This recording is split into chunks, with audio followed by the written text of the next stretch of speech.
welcome to the bench. Our special Halloween edition. Horus, what are you today? I'm a wizard. Hell yeah. Actually, I think I'm a sorcerer. That works. Are you a charisma caster? Or a different kind of sorcerer? Yeah. I know. Well, yes, but also this is the sorcerer's outfit and the sorcerer's apprentice, Hell the yeah. Fantasia thing. I'm a hell diver. I don't have my cape Hell yet, yeah. but I'm a hell diver. I'm so excited. We got an awesome Halloween... I just dropped my gun all over my stuff. We do. Classic. We have an awesome Halloween show for you today. Today is also, for many stick jocks, the most important show because it's Sword and Board. Which is, Sword and Board's important to me. It's one of my favorite combos to use. But before we get into all that, let's talk about events. What do we got coming up? Hell yeah. Next weekend. It's very close. I can't believe it's already next weekend. I can't either. Is Winter War. Starts on the 6th, goes through the 10th. Sorry, my brain is stuck because I'm like, everything in work is due on the 5th. I'm like, that's so close. And yeah, that should be the last camping event of this year. Enjoy it. It looks so much fun. One year I'll go. Those stocks with the arena are so cool. It's awesome. So I'm hoping to get some sweet fighting video to review out of that. Then Morva Maelstrom is the last event I know of during this year, December 7th in Evanston, Illinois, just north of Chicago. It's indoor. There is parking. Tanith and I will both be going to that. Very excited. Then Battle for the Ring is the first camping event of 2025, January 16th through 19th. That's out in Chino, California. I am hoping that I can go to that. I don't know. We'll see still. I'm going if you're going. That's what we've decided. It's all or nothing. Hell yeah. I have the money. It's whether or not I'll be able to go with work. So we'll find out. After that, then Wolfpack Opener is February 22nd. That is a fantastic event. It's usually about 500 people, all fighting inside of the Horton Fieldhouse in Bloomington, Illinois. It's like a boxing match in a closet. Bring your long weapons, bring your bows. Everybody fight each other. If you want to spar, there's usually a huge sparring section on one side of the field with lots of great fighters all just duking it out for 4 or 5 hours straight. It's a lot of fun. Are you going to that? I will be going to that. Me too. For sure. So that brings us to our special announcement for this episode. At Winter War, the bench will be hosting SKBC style fight cards. So if you would like to fight one of the participating members of the bench at Winter War, there will be 3 rounds. Just like SKBC, there will be 3 rounds. Each instructor, or each bench member in this case, will have a 3 cards. And so when the cards are announced, everybody starts picking cards. You have to get in line to do all this because it's first come, first serve. And then you have 15 minutes to fight with or do whatever you want within reason, the bench member of your choice for each round. And you can tell them, hey, this is the combo I want to work on. This is what I want to do. I just want a 1st to 10, or I just want to spar with you. I just want to talk to you.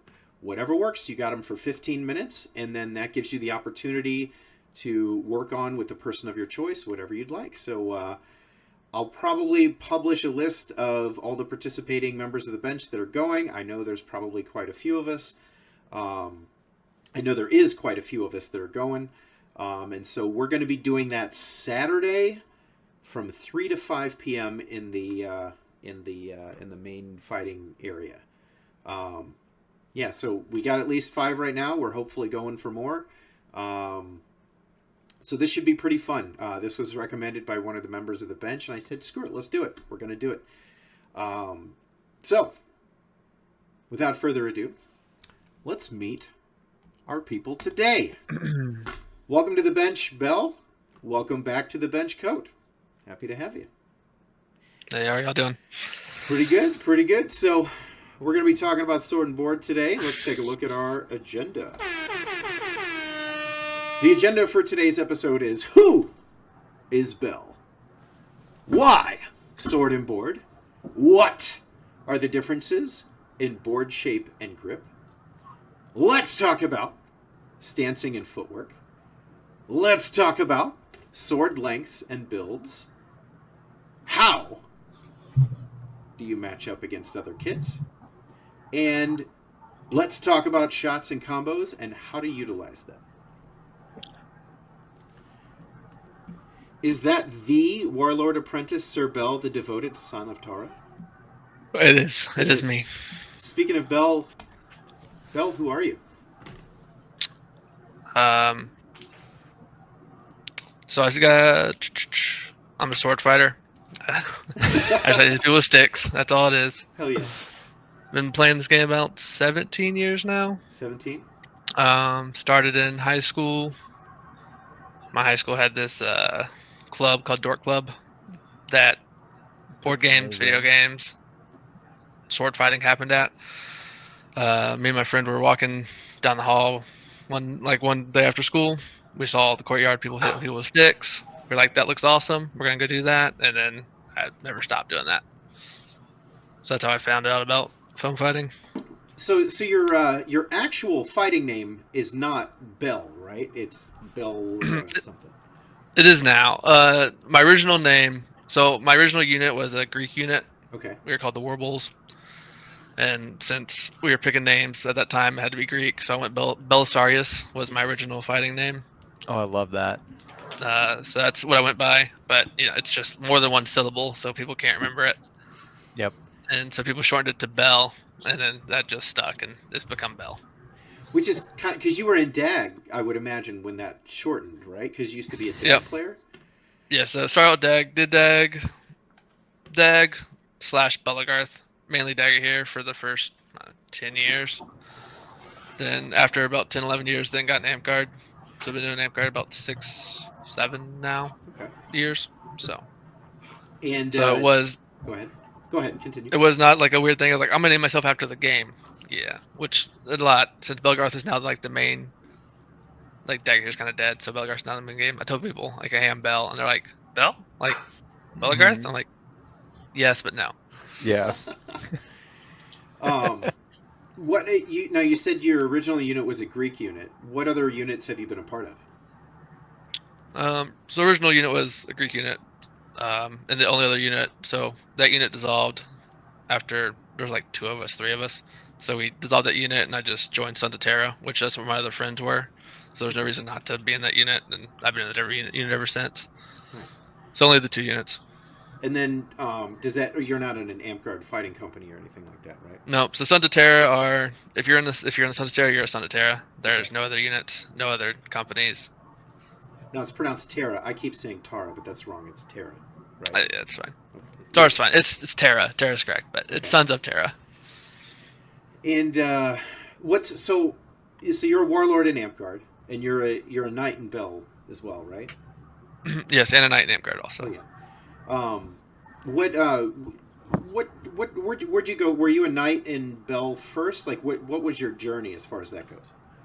Okay, so when I started doing DAG after a couple years in, so I started doing DAG for the first 2-3 years I played. I was an archer actually, only arched. It's the only thing I did. Whoa. Wild. I was this short, chubby kid that just ran around with arrows and just shot people in the face. That's all I did for like 2-3 years. After that, I started using sword and board, and then gotten more fighting, and then I made a plan from that point on. Because at the time in Dagger here, the big thing was like the Ragnarok tournaments, Ragnarok War God was like the tournament. Like you won that, you made it, type thing. Mm-hmm. So I made the plan to beat the games by going in Dagger here. It was to win all the Ragnarok tournaments. So as soon as I won all the Ragnarok tournaments, I was like, okay, I'm retired from Dag, Belagarth time. I'm gonna get knighted in Belagarth. So, and I was pretty good at fighting at the time. So my like journey wasn't like I'm going to find somebody to make me better at fighting. It was I'm going to find somebody to like make me more well-rounded as just like a person in the game, the community, like helping out, serving, and just like teaching, being nicer to people, pretty much. And so I found Sir Huron, which is one of Horus's unit mates. Mm-hmm. So he offered to pick me up as a squire, so I went under him. He's a great guy. He's great. So He's gonna come watch my great. dogs on Saturday. A great guy. So he was my knight. So I got knighted in Belgarth, and I was like, okay, cool. And I did that. And then Amp was get Warlord. So win Amp by getting Warlord. So I did that. And then SCA is the next step. I got to go become a king in SCA. Okay. All Oh right. yeah. Conquer them all. How long did it take you to become a Warlord in Amp? Counting COVID years, 5 years, I think. So quick. But, I mean, you came into it essentially already, Yeah, I came in like my first Amp Guard event my first like Amp Guard event was an instructor at SKBC. So it's not like I came in and people were like, "You're a Warlord." I was like, I'm not a Warlord yet. Like, let me achieve it before you just say I am one at least. Was it? I thought your first. I thought I was at your first Amp Guard event, right? I vaguely remember that. I thought. My first Amp Guard tournament was a known World War. Was it known World War? I remember who shall not be mentioned because he's banned was showing you around. Yeah, that was my first like tournament. But like I guess SKBC is not technically an Amp Guard event, but I was an instructor there before I was at that event. Got it. Okay, so that was before like your first Amp Guard proper event. Okay. Yeah, so SKBC was before my first Amp Guard proper event, and then the first like tournament event I went to was that No More War. Okay. That they were at, that J Lee and all them were at. That makes sense. Okay. And what would you? We're gonna turn it over real quick to the chat and see if we got any questions for you. While we're doing that, I'll ask you a few more. Horus, do you have any questions? No. You're asking really good ones. What's your favorite weapon combo? Not what you're best at. What's your favorite? What's my favorite? Yeah. Oh, Swordboard, of course. Swordboard. Okay. Swordboard is my category. Okay. And say whatever you want. Swordboard's mine. What's your least favorite of the traditional weapon categories? Like, what's the one? Single. Single. I find single very boring. Okay. All right. And when you play Amp Guard battle games, what class do you typically play? Oh, so yeah, I like. Okay, Barbarian's just a lot of fun. You put on 3 points of armor and you become immune and you just slaughter. It's a blast. But what I really like to do is bring my other like unit mates who don't really know the Amp Guard rules. I play Gummy Druid. I'm like, you're a monk. I'm gonna give you all these enchantments. So now you're a golem, you have armor, your weapon skill, your weapon. Oh no! No! We No! lost him. God, I love Streamlabs. It's so good. Well, while we're waiting for, let me know when he comes back, and then I'll. He's back. He's back. Okay. Okay. Welcome back. We lost you for a little bit. Okay, what was the last thing you heard? Gummy Druid, enchantments, wound skill. Okay. Yeah. So once I'm like, okay, bud, you have all this stuff. Just ignore anybody yelling at you. I'll stand behind you and tell you what's happening. And I just watch them slaughter people as I tell everybody what's happening to them and what's happening to him. Hell yeah! It's great. Fantastic. Love it. So good. Do you still pick up the bow and arrow? For tournaments. Okay. I'll whip it out for a tournament. Win a tournament every once in a while. You don't want to do that. You don't do that on like field battles or anything. Not really. I just, you have to walk around and pick up arrows. I don't want to go find them after the That's field fair. fight. Ooh, I got you on the hot seat. I can ask you questions. I've been wanting to ask this one for a while. You don't like to ditch. Tell me about it. It's happening at night. Okay. So unless the light's good, I just can't see very well. Okay, that's fair. Mm. So And the lights at the current site, they seem pretty good. Yeah, Billy Creek lights are pretty good. I just left Ogfest early because my shoulder was just not having it. That's fair. And if I stayed, I was going to fight. It was going to make it worse. So I just had to leave. That's I have no probably- self-control. Yeah, that's so. the right call. Yeah, I agree with you. I hate fighting at night. At Ogfest and whatnot, it's totally fine. There's plenty of light. Feels like it's during the day. But like it's not just that even though I can kind of see, the lack of vision kind of makes me feel like I don't have control of the fight. And people that are maybe taller or people that are really hyper aggressive or that kind of thing, maybe it doesn't bother them as much. But for me personally, I'm like, I don't feel confident enough in my blocks. I lose just a little bit, and so it's not fun for me. So I totally get that. No, I will say the last two, like before, the last like 2 or 3 amp guard events I've been to, the night ditching has been like the funnest like night fighting I've had in 10 years. Oh yeah. Like the SKBC one. Oh yeah. Was so fun. What SKBC? What was the other event you went to that had great ditching? I'm trying to think of the name of it. So SKBC one, Winter War was good, and then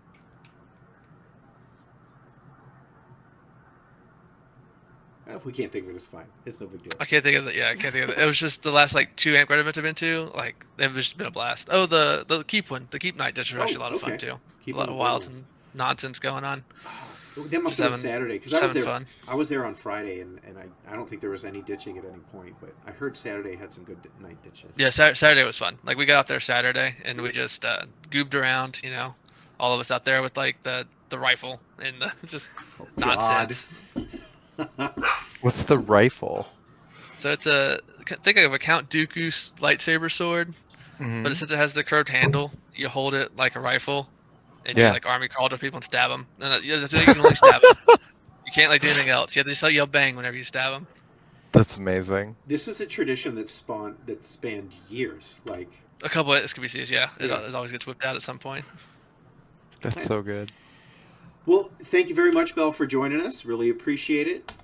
Coat, we already know who you are, but any updates? Anything new? Not really. Just going to events and hanging out. Kind of same old, same old. Hell yeah. What? Well, I mean, he's a parrot now. Yeah, Lizard, I'm a parrot. Apparently. This is my Tengu disguise. Very nice. Tengus are traditionally master sword fighters, so this kind of makes sense. It kind of fits. If you wear the parrot outfit, it makes you better at sword fighting. It's facts. It'll only work for twice, and then it'll be destroyed, though. You just gotta get more of them. Get more of them, yeah. Like they're at Amazon headquarters. Be like, this guy's ordered 17 parrot suits. Like, should we get the police involved? Like, what's happening? So you've been a Mekoot for a hot minute at this point, right? Am I saying that right, Mekoot? Yes, that is correct. Yeah, since was it Geddon this year? I think so. Yeah. So when you were on before, relatively fresh Mekoot, at least as far as that goes, and then you've gone to a few events. Yeah. What's it like? Yeah. Any differences? People treat you differently? Not really. I mean, I just kind of go and fight and hang out, and I don't know.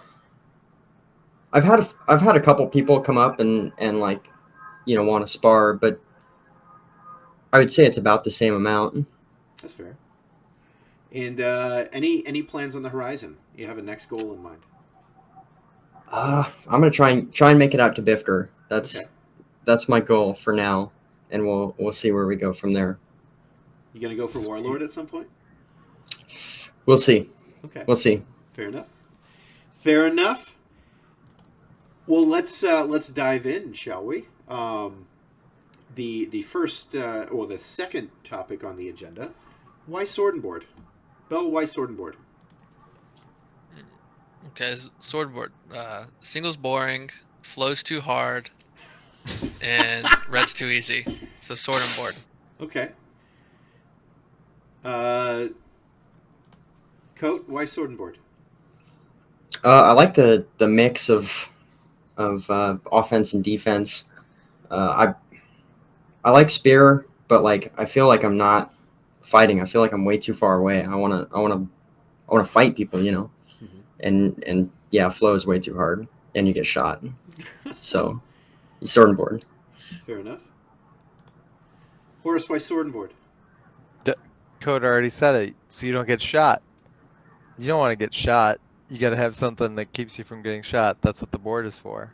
I was gonna Then say you just- that tracks because a lot of times in a ditch you're going 2-stick, so Yeah, you're not usually sword and board in a ditch. that's how I fight 2-stick too. I fight 2-stick in a board, and then as soon as they've wasted all their arrows, then I drop the board. Oh yeah. When there's no arrows and no like poles, flow's a blast. Yeah. As soon as you put support weapons in there, it's just the worst thing you've ever seen. I don't know. 1 or 2 poles is We're okay. gonna delibertize a little bit. A bunch of poles is no, thank you. Then it's red time. Hey Charlie, why sword and board? Well, actually, here's why I think sword and board. I think that look at that. I think for me, sword and board, it used to be a crutch. Like it used to be, before I really started training up, I was like, well, this works, and I think for me, at the end of the day, that's still relatively true. Not as far as crutching on it, but like it always works, excuse me. If you're 2-sticking and you're having an off day, or you're just, 2-stick, there's a lot going on combat computer wise. And so, if you're not wanting to put in that level of concentration and you want something that just works, that doesn't necessarily have a weakness, there's different matchups, and effectiveness that we're going to talk about at some point, but sword and board just works. It's not weak necessarily to anything, I don't think, which again we'll get into, but like, it's something that is just going to be, it's going to be at least all right in any situation you're at. And I think that's sword and board lands for me, because of that. Now, the real reason I chose sword and board as like my thing, so especially I think it's based on when I started the game. Like when I started playing Dagger here, like sword and board was the thing. Mm-hmm. Like when you thought of who the best fighters were, it was never like, oh, they're good at spear, oh, they're good at flow. It was who's the sword and boarders, and I wanted to be the sword and boarder, so that's just what kind of stuck. I think I think there's some validity there. I think there's a lot of validity there, and I think a lot of times, I'm not sure about Bell, but definitely in Amtgard, 2-stick blends into that. Like a really good 2-stick fighter, I feel like they're together. Yeah, it's still ranking with the sword and boarders. But like somebody that's a really good pole fighter, it's like you'll qualify that. You'll say, oh, they're really good with a pole. But like, or they're really good with a down stick or stuff like that. Yeah, but like we talk about Peter the Quick, we'll say he's a really good fighter. Even though he's great with sword and board. But like if we're thinking about somebody that's only good with 2 sticks, we would just say he's a really good fighter or she's a really good fighter. We wouldn't qualify it by saying, well, they're great at 2-stick, but I don't know. Does that translate into Belgarth? Is that if somebody's only good at 2-stick, would we say that they're a good fighter, or would we say they're a great 2-sticker? But I think so. I think it's because like the one-handed sword is like the weapon. Like that's the weapon that is kind of synonymous with medieval fighting, or like it's got, oh man, actually this is one of my favorite book series. It's called the First Law series by Joe Abercrombie, and one of the characters in it, he's trying to get this guy to take a weapon, and he's like going through all the weapons in his little armory, and he's picking up axes and spears and talking about them, and he starts talking about how like swords have like, they talk to you, like they speak to you in ways that other ones don't. And I think that that's why, like that's why you pick up the sword, and that's why you pick up the shield too, is that the sword is like the weapon. Like that's the one that speaks to you. Like it's the cool factor of using the sword. That's why people fight single sword, even though it's not really like actually super good compared to everything else, because you're only using one of your hands. That's why people fight sword and board, is because it's iconic. Ironically, historically, it's considered a sidearm, right? Like that's your pistol, I think. A sword? Yeah. Well, spears are king in medieval combat. Yeah. Depends. Yeah. Next on the agenda, differences in board shape and grip. So let's talk about I think first let's talk about what are the different board shapes, and we don't have to talk about like P1's weird stuff that he did, like just the typical board shapes that we usually see. Let's just throw it out there. Yeah, so your heaters, your rounds, then you got like ovals. Rectangles. Yep. Yeah, your ovals and rectangles.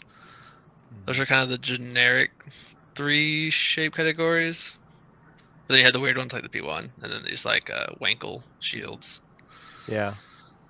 And then we do see some like tower shields or scutum or however you pronounce it, scutum. Scutums, yeah. Yeah, you do. You still see them, yeah.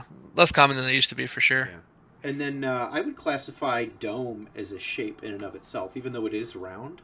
And like from head on, it's maybe indistinguishable from a round, but I call it a different. separate shape. Yeah. I agree. Yeah. I agree.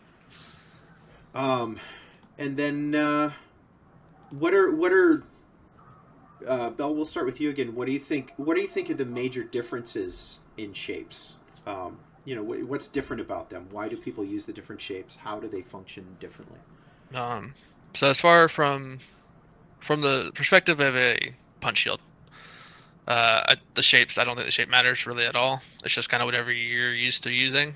It's your equipment. If you learn what it blocks and what it doesn't, when you move it in a certain location, that's all that matters. So it's just preference. Personal preference is all that matters. I do think rounds are just generally most consistent, just because it always blocks the same angle no matter where the shield is facing. But it's not like that much of a difference where I think it's like an advantage or anything. It's just knowing your equipment. When it comes to strap shields, I think shapes have a lot bigger play as far as disadvantage and advantage. Like you get those weird shapes, like the Wankel, like the one that's like triangle with curved edges. I think that as a strap shield is just terrible. It's just a terrible shape. It just doesn't block what it needs to block unless you move it in a weird direction, which if you want to do that, then just don't use a better shape or use a punch shield. I don't understand. To your point, because we were talking about this the other day, to your point, like a heater shield has those hard edges, right? And you could maybe do some angle stuff with that. A Wankel is like taking those hard edges and making them soft. And so like... And his point, it's putting a slight point in a... But like again, it's mainly with the strap. If it's a punch shield and you're using it, it's... As long as you know where your angle sits, it's fine. It's when you take that weird angle and like stick it... So like on the strap shield, it's over here. And it's cutting it, so instead of having a flat edge, it's cutting in like right at the crease of the shoulder. You're gonna get hit in the shoulder more. I want to know why? Because you have a weird cut in there for some reason. So strap shield, I think shape matters a lot more with strap shield than it does with punch shield overall. Cool. What's your take on shield shapes? Yeah, I agree. You got to know your equipment, but I think that the major ones are like.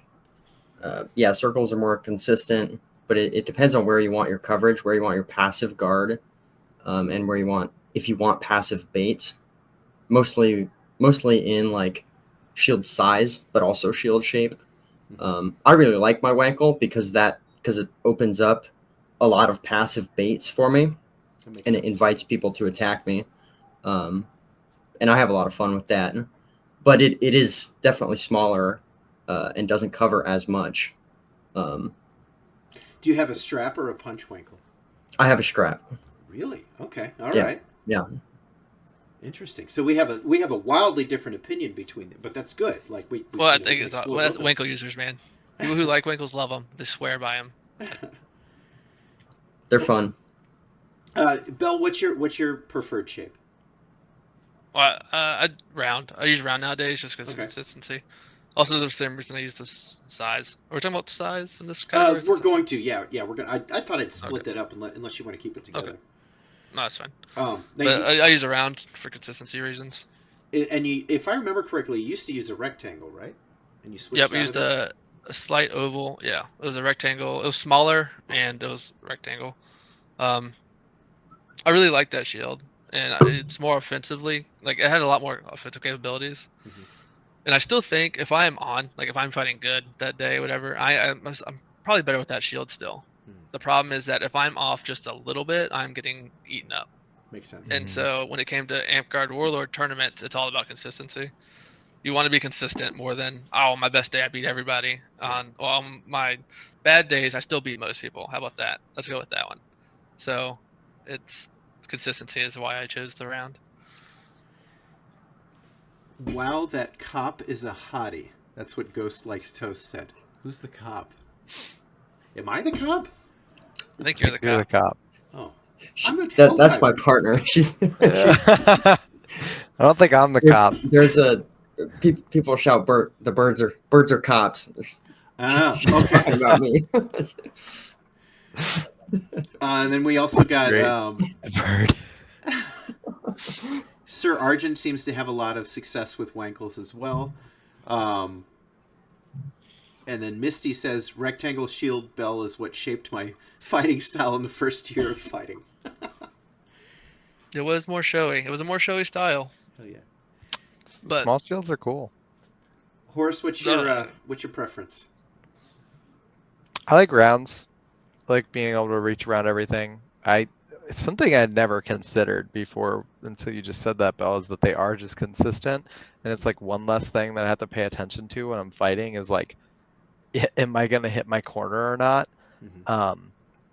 I do think that the heater is probably the best shape, not necessarily because even though I don't want to use it,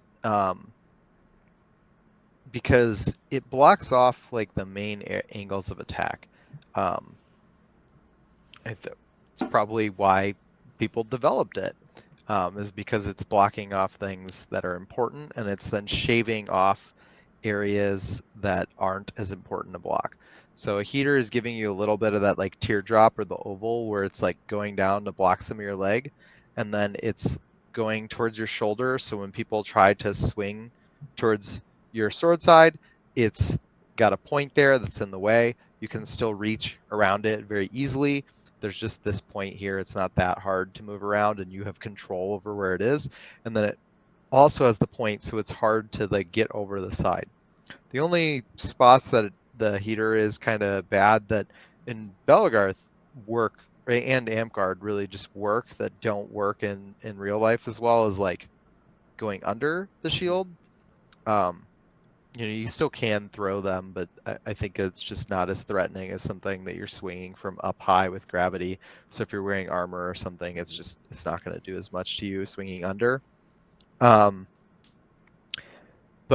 the other thing is that if you have something moving, like you have those points there in that area, that means that when you move your shield, you're always going to get your shield to that place faster than if you were using like a round. So even though you can cover everything with a round, if you have a little bit of point at the bottom, that point is going to travel faster and get to your target zone faster to block.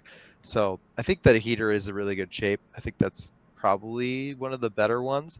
I think teardrops are really good because of that too. Although I've never seen, actually I have seen people use a punch teardrop, but not a lot of people do that. A lot of people still strap them, and I think that that's like a much better punch shape. I don't really like ovals. That probably works better in real life than it does in Belgarth or Amtgard. I think that having a thinner shield is just inviting getting wrapped. I think it's a little bit harder, and then if it turns sideways at all, it just suddenly becomes kind of useless and opens you up a lot. Really like rounds. I think a round works for a strap and for a punch. And then, are we talking about strapping on this one? We can. I was just talking about straps for this section because we were talking about different grips. Yeah. Okay. We're going to be talking about grips. So we can talk about that. We'll make that a separate topic. We'll go size, and then we'll talk strapping. Sure. Yeah, but I prefer rounds. Shape-wise, I like rounds. I like to go a little bit on the smaller side if I'm using a punch. And then, to Belle's point, if I'm feeling a little off that day, then I pick up the strap, and I like to use a dome strap. I want to say well, we'll get to size in a second, but yeah, those are my preferences: are smaller, round, punch, a little bit larger on a dome strap. But let's talk sizing. Let's start with Coat. Coat, what's your take on sizing of shields? So, I think the one that I use the most is about a 27 punch round. That one's my favorite generally. Mm-hmm. I've got so many shields. My Wankel's probably, I forget. I think it's probably 26. And my round is probably 26 and a half. My strap round is probably 26 and a half. It's kind of in that 26, 27 range, which I think is pretty typical. Yeah. Bell, how about you? I currently I've been using it for a little bit now. I use a 29.5 inch round, which is a max medium for amp guard purposes. Yeah. For tournaments. For that I used the 22 by 24 inch rectangle. So 20, because you're not an especially tall guy either. Like average 6'1", average. So that's relatively big compared to what a lot of common knowledge is and that kind of stuff.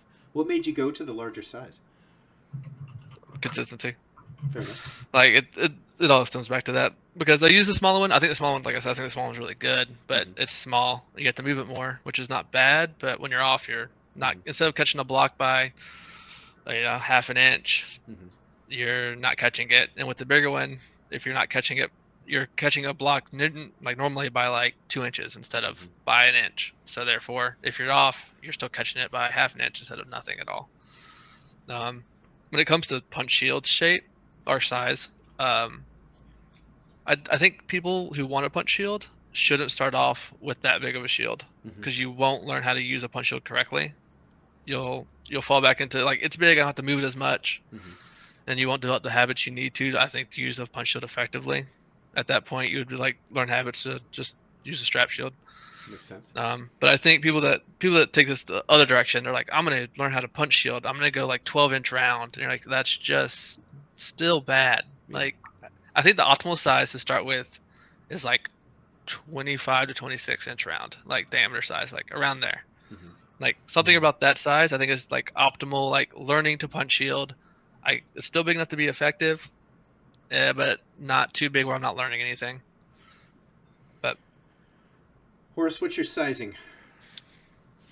Use a 27-inch round. I just like using standard size equipment. I don't really feel the need to go outside of that. For me, it's more just about my mindset. I'm not really fighting optimally, I guess, to try to make it work. I just want to use the standard stuff and then win because I think it's more fun to do that. Makes sense. Just use the if I'm using what everybody else is using and then I'm winning, I feel better about my wins. And then I also am not that big, so 27 inches is plenty to cover a lot of me. Yeah, it's really just more about the punch. I really like shield checking people and bashing them, and I don't like edging them with the pointy side. I feel like you just don't get the same kind of effects than if you just hit them with a wall. Makes sense. I go with I want to say I've used all kinds of different sizes of shield. I think I've really landed on my dome. I think is 27, and then my punch is 23. But I want a bigger punch. I think I want to go up to. I think I'm going to go up to a 25 or 26. 23 is I can do work with it, but it just feels a touch too small. It feels like I could do give more it with it. 25. I think you'll feel a lot better with it. I think it's not much bigger, but it's big enough where you'll feel the difference. Yep. I also used a 30-inch dome for a little bit, and that was way too big. But also, you felt really safe. Nothing was hitting me, but I also wasn't hitting anything. Just Um, weather the storm. Yep. So what's funny, Whoosh was saying that he made a coffin shield, and it was awful. And have you ever fought with a coffin? It's horrible. It is an anti-shield because it's The like worst shape. it's so bad. I think yes, it has to be. This is the worst shape. Okay. Because it's like it slants inward right where you need it to not slant inward. You're like, no, but my shoulder's there. Why are you slanting inward? And then it also creates this big thing on the bottom that's not wide enough to guard your legs because it slants inward down there too. But it is definitely big enough to get in the fucking way all the time. So like, it's just an awful idea to fight with a coffin. But it is what it is. Okay, so gripping, punch or strap. Bell, let's start. Punch or strap. We're gonna go punch shield. Punch shield. That's the only option. Only option. Why is that? Only The option. only option. Because I'm terrible with a strap shield. So it's the only option for you. You're saying others might Yeah. find success. Okay. No, people can, like, you got like Jamie, like Lily, Death Lily, like he uses strap dome, like Spicy uses strap dome. They're both very good at it, and there's a lot of people that use strap, and I watch them fight strap. I'm like, that looks like so much fun. I'm gonna try strap shield. I get like the practice of it, and I'm like, I just can't do it. I don't understand. It doesn't feel fun. I can't do what they're doing. I'm just gonna go back to what I know I like. So, punch shield. Coat, which way do you go? I flip flop. A lot of time when I'm using a strap shield, I've got a down stick, and a lot of times when I'm fighting with a punch shield, I kind of use it like a strap shield. But I think I generally favor my punch shield. Horus? I think it's really funny because I think I fight with my strap a lot of the time, or my punch, like it is a strap still, but I absolutely cannot stand using a strap shield anymore. Interesting. Like, there are so many benefits to it. I don't think it's wrong to use a strap shield. I think there's actually like a lot of good reasons to use a strap shield. I think also if you're gonna like close in on people and like really get in their grill, like a strap shield is just straight up better. Because you don't have to make sure that you're like stopping them from attacking by like shoving your punch shield into their arm and then they're shoving their hand into their shoulder. But I don't like doing it. It feels wrong to be fighting sideways to me, where you have to like stand that way. I like being able to move both my arms independently and not be like swinging around and like it's stuck to me. I like being able to move it. So it's also much easier to block your teammates with your strap or your punch shield. It's not always safe for you, but just increases the amount of things that you can do. So in my mind, it's more like I don't want to say it's the more skill version of shield fighting because I don't think that's true, but I think it's just the more open-ended. Like there's a lot more things that you can do, and you can still like mimic a strap shield in some ways. Like you can hold it all the way against you and still do some of the same things. Yeah, I will say also, we'll break this like into. So if you're doing amp guard like tournament fighting, I don't think it matters. It's whatever shield you're comfortable with, strap or punch. I think they both have their advantage, disadvantage as long as you're using it correctly. Both are great. When it comes to like field fighting and Dagger here Belagarth, I think punch shields are just superior, just because you can do, like Horus was saying, you can block for your teammates a lot easier. When you get armed, you can instantly switch. You don't have to like drop it and try to like unstrap a shield from your arm. Like there's still a team fight going on, so you don't want to have to like, where like in amp guard tournaments a lot of times, a lot of people will let you switch still. So it's not as important, or you can do the quick switch. Amp guards, it's not as hitting as hard, so it's not as like important to like get a really good swing in. So between the two games, I think there is a difference also. Makes sense.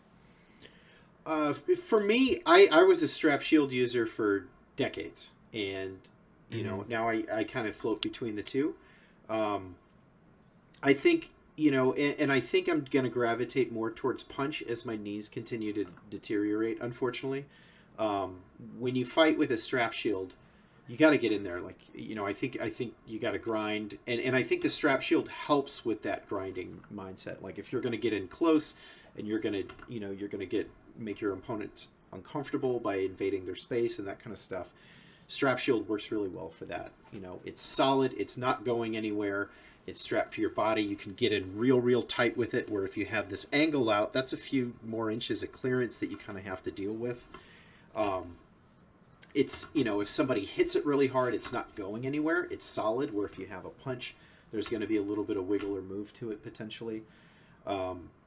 But, I think that, if you're doing a lot of footwork to get yourself into place, it's hard on your knees. And like, my knees are getting worse. I can't do as much footwork, and, so I'm finding punch is working better for me now, just because I can do more playing with range and that kind of stuff, where, with a strap, I'm grinding. That's what I have to do, just because I can't do those things where I'm moving my shield around.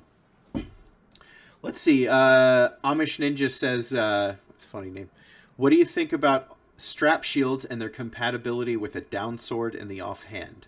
What do you think about that? Strap shields and their compatibility with the down. From Dag Belligar's field fighting standards, I like it a lot, actually. I've like, for years, I've done like strap heater shield, like 8-foot spear in one hand, and just stab legs, stab arms. From an amp guard perspective, like open tournaments, I think the strap shield will probably get you killed more often than not, only because they get close. You can't push them because it's amp guard, so they're just close to you, and you can't switch because you have a strap and you have a spear in your hand. So I think from a tournament perspective, it's rough. Field perspective, it's great. Okay. Cool. Thoughts? I like my my down sword, down stick. Yeah, it's super great in the field. You just covers your legs, and you can threaten that sword hip pocket with a stab. I know people that'll like swing it and like pin someone's sword hand while they close. There's a ton of different ways that you can use it, and I've seen it be pretty effective. Horus, thoughts? I don't like it. I hold stuff in my left hand still behind my punch. When I use the strap, I've fought down sword a bunch. Feels like a way to just hurt my wrists, hurt my elbows, hurt my shoulder. I think that it is like, you can get people with it. But if people are kind of wise to you, like, it's really just not that hard to block somebody out single, like with your sword, and hit them at the same time, and it's really predictable.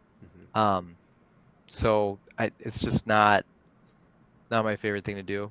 Other people have great success with it. I've seen people do crazy stuff with it. It's not for me. So Mama Joan asks, is the difference between Amp-Guard and Bell more than just rules? And the answer to that is yes. I think Woosh is saying Amp-Guard has stuff in Magic and classes, but I think the difference is a lot more, if we're just talking about tournament fighting or ditch fighting at Amp-Guard versus Bell, there is a wild difference. And I think where those differences start coming in is you have the weapon weights.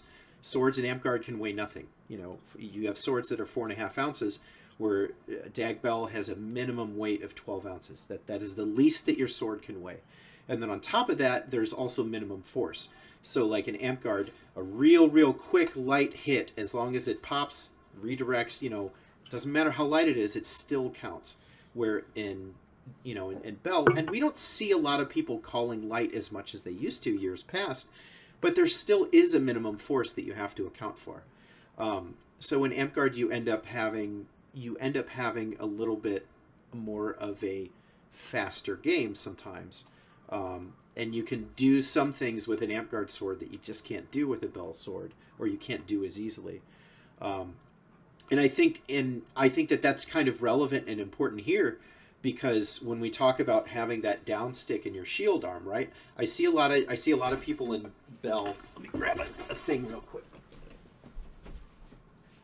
I see a lot of people doing this, where they have that shield down like this, right? Where where they have it down like this, and then they go up and they scoop in and do like things like that with their down, with their down stick. And I think if I'm fighting somebody in Amp Guard and I open up to do a scoop like that, I'm immediately going to get hit. Like, I'm open, I'm fucking dead. But in Belgarth, I think you have just enough time, that additional little slight delay from the speed of the game allows you to maybe work in moves like that, where having that little bit of opening is not gonna get you killed. So I think in an Amp Guard fight, there's no way I want to stick in my offhand. Like, I'm just not going to do it. It's not going to serve me, because any use of it is I'm just opening myself to get hit. That's my thought. Yeah, and also if you're gonna use a down stick, I think it's good with strap. I would never do it with a punch shield. I feel like it's a punch shield. I only use a down stick and punch shield when I'm fighting reds, and I need to be able to lose a shield and swap to a flow. That makes sense. That's the only time I have a down stick in my other hand, when I'm using sword and board with punch. With strap, I think it's much more usable. Let's talk about stancing and footwork. Bell, what do you have on stancing and footwork when you're sword and board? Okay, so I'm gonna just talk about my overall theory of how to build your footwork. What a lot of people don't realize when they're trying to think about how do I move better, how do I move laterally, whatever, is that movement hides movement. So a lot of people, when they're trying to do the footwork, they're like, okay, I'm keeping my range, but I feel like whenever I step in to try to get in range, they just instantly know, so they back up. And then it's this game of back and forth. Oh, you step. And what people don't understand is it's because most people, when they're doing this footwork, they're trying to keep the range. The only time they're moving is when they're doing a forward step or they're doing a combat step. What I think people need to realize is that if you only move when you're attacking, any slight movement, instantly the person, they're moving, so therefore they're attacking. Time to back up. Now, if you watch me fight, a lot of times when I'm serious fighting, I'm just constantly doing this. I'm back, forth, up, down, move side, and that's so when I'm ready to go, I'm ready to fight now. This looks a lot less scary than if we're just standing here and I'm ready to fight. And so people need to realize or work into moving not only to attack, move to just move, offset angles, hunt for information, incorporate all that movement instead of just standing there and being like, are you moving? I'm going to move. I'm moving. You're going to move type thing. So to your point, I'm going to jump in real quick. That's actually the same answer I have as far as how to grow, work on your footwork with sword and board and stuff like that. I tell new people, I call it the shuffle. So when you're standing there and you're in butt sniffing range, and what I call butt sniffing range is when you're in the gathering information kind of step. You're two dogs and you're sniffing each other's butts. You're not actually fighting yet. I call it the shuffle. You just kind of purposely make yourself shuffle your feet, and you're kind of stepping back and forth. It's basically a very similar thing. And to your point, it's to disguise the movement that you're actually going to do at some point. Because if they're, the human brain is a funny thing, and once it kind of recognizes a pattern and it's decided that pattern is irrelevant, it doesn't see that pattern anymore. It's gone. And so, if you're moving around and they're just used to you moving around, all of a sudden when you're moving with purpose, it's going to take them a split second to come out of that and recognize, wait, I'm getting attacked, Coat, what's your thought? Footwork. I think, pertaining to shields, I agree with that, but I think you can do a lot more with a punch shield to hide your movement. You can project a punch way out and then take a step into the guard that's already there, to really add another layer to some of the footwork that you're doing. Whereas you can't do that so much with a strap. And you can fight further out, fighting forearms, a lot better with a punch because you can project it. Okay, makes sense. Horus, what's your thought on footwork? So, I actually think that last point I used to think that too, and I'm not necessarily sure that that's true anymore. I've watched some people lately who I think are quite good at fighting, where their shield is basically, even though it's a strap, it is kind of hiding what they're doing. I think that the most useful footwork for Belgarth is like boxing footwork. The way that you kind of like triangle step at people helps. I'm also just, my brain is broken by what Bell said, because I had never considered why me like being in one mindset like was so much more effective, and I totally realized it's because I'm just like stalking them and moving around all the time, so they couldn't time when I was moving at them, and then when I'm standing still all the time, they always knew when I was attacking them. And like now my brain just, oh, There that you makes go. sense now. So yeah, that's really cool. um But yeah, that would be my main, like, if you want to learn footwork in Belgarth, you can, if there's people who are doing something that is really cool, that's helpful, or that you see them do it, you can ask them about it, and if they can explain it to you, awesome. If they can't, like, don't, maybe you can get something, but it's not going to help. I would actually just suggest that you go watch people boxing. I think boxing, especially the feet, is like really applicable to Belgarth. I'm not a boxing connoisseur. I don't really understand that well. I literally just watched a bunch of people boxing over and over and like watched what they were doing with their feet and was like, oh, I can kind of do that. Um, I do think that when you, the way that your feet are angled really determines the angles of your shots too. If your shield foot is forward, it is easier to get angles on their shield side if you're righty, and it, like, the angle is a little bit better. And then it's because of the way that your shoulder is projecting, because even though you can't reach as far, man, it's here, you can't reach as far, you're more around because you're coming out more when with your shot. And the same thing on the other side, but mirrored. So you can reach further than when this shoulder is closer, but you have less of an angle around them. Mhm. So something that really helps, um, to me, is that if they approach you, you can switch your feet, whether you're punch or not, and it really messes with their perception of where you'll be able to hit them. Um, so that's something I like to use a lot. But footwork, it's like getting close to someone, like, uh, that can make or break your fighting. Uh, I lunge at people a lot. Learning to lunge is very useful, but there's limits on that. Mhm. So I don't Yeah. know. I think Well, I footwork is lunge very like, little.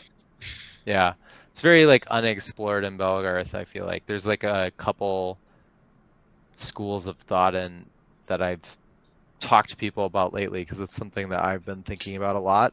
Um, but some people really like moving around very naturally. Some people stand there and don't move at all, barely, and or keep their range. And some people have that kind of fencing mentality of, I'm gonna do one big lunge at them, or I'm gonna like move a couple ways and then do a big lunge. Mhm. Yep. Any other thoughts on footwork? Um, not not really footwork, but to go into kind of what Horus was talking about at the end there about how the step can change Mhm. the angle of like shots. That can work into stancing, like similar idea into stancing. Like people talk about, so punch shield, strap shield, all the shields. They talk about like, is it shield foot forward or sword foot forward? Mm-hmm. Uh, they have they both have their advantages, disadvantages. Like like Horus saying, like if you're sword foot forward, that means your attack arm, so your sword arm has further range. So you have slightly different angles on that side of the body since that's the way your body is angled. Where if you step back in your shield side, you have slightly less range because your sword shoulder is further away from the opponent. But at the same time, you have more defense because your inside hip is also further away from the opponent. Mhm. So they have their disadvantages and their advantages. I pretty much always fight. I always start out shield foot forward. Like I fight shield foot forward most of the time. Where I think most people are opposite in that way. Most people fight Mm-hmm. shield foot forward. Most people who teach, who I like see teaching new people stances, they always teach them to fight shield foot forward or sword foot forward. It's not wrong. It's just different. I do shield foot forward because I want my hip protect. Like my sword side hip is probably the most unguarded area of my body Mm-hmm. as far as how I stand, and so far, therefore, I want it furthest away from the opponent. Like how I project my shield and how I hold it up in the middle, or how I cross my sword over my shield to protect the shoulder. The shoulder looks open a lot, and it's not easy to hit. But so I keep it closer to the opponent because I'm more confident about blocking here than I am the sword side hip most of the time. And the only time you'll see me switch is that if I'm fighting somebody who I know really likes to throw money, so like Morpheus or like Nip or like Cabal, like I'll drop in, I'll hunker, I'll go shield foot forward, or I'll swatch feet. So I'll go sword foot forward, I'll lower this hand down to the hip guard and raise the shield up to a more natural like a shoulder block. Because at that point, I'm not relying on my shield to block that hip anymore. My hand's gonna block that hip. So if they throw the money and I step in, I'm gonna catch it on that hand and I'm gonna attack from that point. Okay. So as far as stance goes, it's just knowing where your weakness is in your stance. So if you know your weakness is hip, keep it further back. But then you specifically versus people that throw hip, just put your hip closer to them and put your sword there. Because I want like the people who I know want to throw it, and like it's their shot. Like the money is like Nip's shot, or it's Brett's shot. Yeah. I know it, and so as a fighter, I want them to throw it.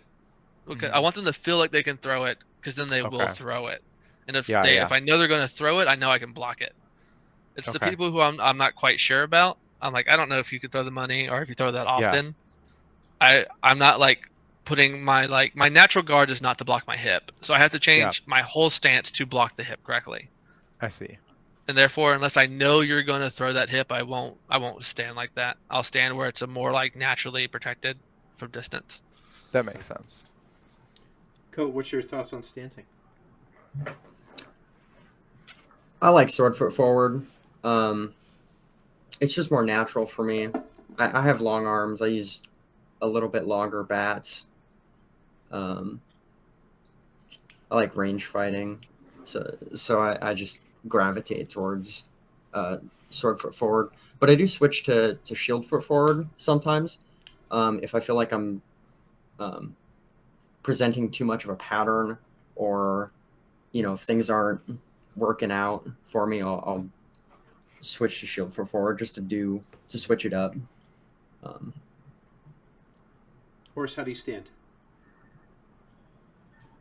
When people ask me if they're going to stand shield foot forward or sword foot forward, my answer to them is yes. That's my same answer, both. actually. Continue. Yeah. I don't think, you can have a preference. I tend to stand sword foot forward just more naturally because unless you know the person that you're fighting, most people are just kind of timid comparatively. Like I find that unless I fight someone who just really likes to attack, like I'm the one that's aggressing on them and having to hit them. Most people just aren't that good, so I'm going to hit them. And it's faster and easier to hit them if my sword is closer to them to start.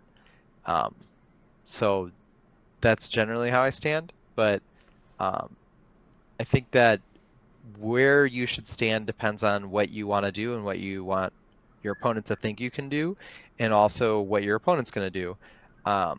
If your opponent, for instance, is someone who really likes to kind of get you to swing at them and then hit you, then I find that standing shield foot forward is actually a lot better because you're further away from them.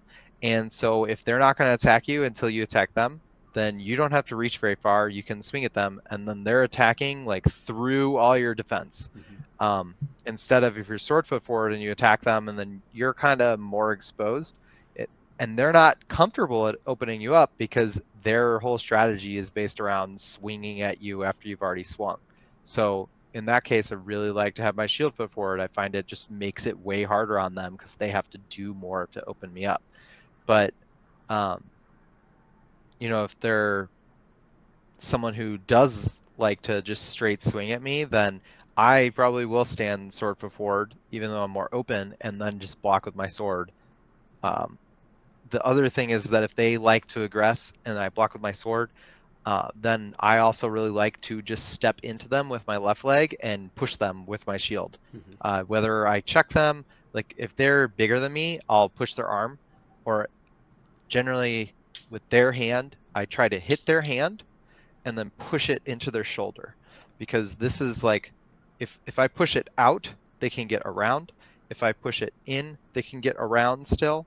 If I push it up or down, same thing. But if I push it in, you can't get around. Once you're pushing like this, you're stuck. And then this is not like, even though this is like your strongest position, pushing out from it, it like requires all of your strength. Like it requires you to push really hard. And if you're pushing really hard versus me, then I'm just like hitting you as much as I want. So I try to push them in towards their shoulder and in towards their chest too, because then this is not a strong position, right? So at first into their shoulder so that they can't get around, and then like this, and now they can't do anything. So if I catch somebody out and I start pushing in, and then I get to the point that I'm like, wham, that's like perfection. Now you can't do anything. And all I have to do is push you once, and if you're really aggressive, you're just going to reach your hand out, let me hit you, push your hand in, I'm going to push you down, and then I'm going to let go. What are you going to do? Your arm's going to come out, and then I just chop you straight in the arm, because you're trying to do whatever, like regain your balance and hit you. So in that case, I like to be sword foot forward because you get the big shield punch with the step. But that would be my other kind of idea on stance, is which foot is forward depends on which foot I want to take the big step with. It's easier to take a big step with the foot that's behind you because you'll get a bigger reach.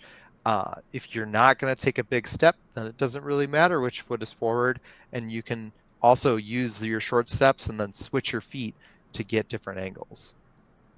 I actually, I mean, you pretty much gave my answer for the most part. Like, you know, I switch between sword foot, shield foot, you know, several times during a fight. A lot of times, depending upon what I'm trying to do, you know, and so like, you know, because basically, if you're standing one way and then mid-fight you kind of take a step and that changes, that's also resetting their combat computer. They have to. Thank you, Spicy. So that changes their combat computer a little bit too. They're like, oh, okay, the angles changed. The angles changed again. The angles changed. You know. Let's move on to our next topic. We've got sword lengths and build. So we're talking about the sword specifically now, because we weren't talking about sword and shield, or we were talking about the shield builds. Bell, how do you like your swords? How do you build them? 36. 36? 36 is the only length. Okay. And how did you experiment to find 36, or you just always been a 36er? It was 34 for a long time, and then I started an amp guard, and it became 36. Okay. And what makes 36 the only sword length? I think for me. So if I hold a 36 mid grip, which when I hold my swords, I don't pommel grip my sword. I like hold it straight in the middle of the handle, and it gives me like, I don't know, probably an inch or two off the back. So like it effectively fights like a 34 with most people. Okay. So if I use a 34, it's now like fighting like a 32. I'm just missing too many shots. But also if I hold a 36 in my hand and like I let my arm droop, it's just like just above the ground. And I think that's probably like a really good like judge of how long your sword should be as far as height goes. Okay. Because if you can hold your sword in your hand and like hold your arm straight, if it's not hitting the ground or if it's just above the ground, it's probably like a great length for you. If you're not trying to fight long, that is. Okay. Coat, what's your take on it? I agree. I fight with 35, 36s. I tried longer ones. I'm too irresponsible to throw responsible shots. I'll throw dumb stuff and hurt myself. And shorter, I like fighting at range. So the shorter stuff, I just miss everything. Okay. But part of that's just because I'm used to it. Horus, what's your thought on sword length? I do sort of. I'm starting to become entranced by the idea of fighting with a long sword because it just sounds fun. But I actually think that Bell had the exact correct way to determine how long your sword should be, which is that you should hold your sword and swish it about. And if it's hitting the ground, it's too long. And if it's far above the ground, it's too short. Weapons used to be weighted differently. And so when they had to be heavier, I would say that using a longer sword or a shorter sword like really changed how you fought. I used like a 28 and a 30 for a long time. Now I use like 34s because when I hold my arm down and I swish it about, that's about right off the ground. I just think that that's the best length of a sword. Then you should be weighting your swords, in my opinion. There's different ways of thinking about this, but I really like swords that still swing like swords, where it is somewhat weighted towards the tip, and that when you swing the sword, the hardest hit you're going to deliver with the sword is at the point that you're reaching the furthest, right? So if I just swing my sword out, then my sword tip, the point of percussion, I think it is, or the moment of inertia or whatever, that point is at the end of my swing. I want my swing to deliver the hardest force at the tip of the sword.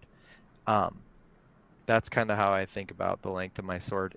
What that is for people is going to change based on how tall you are.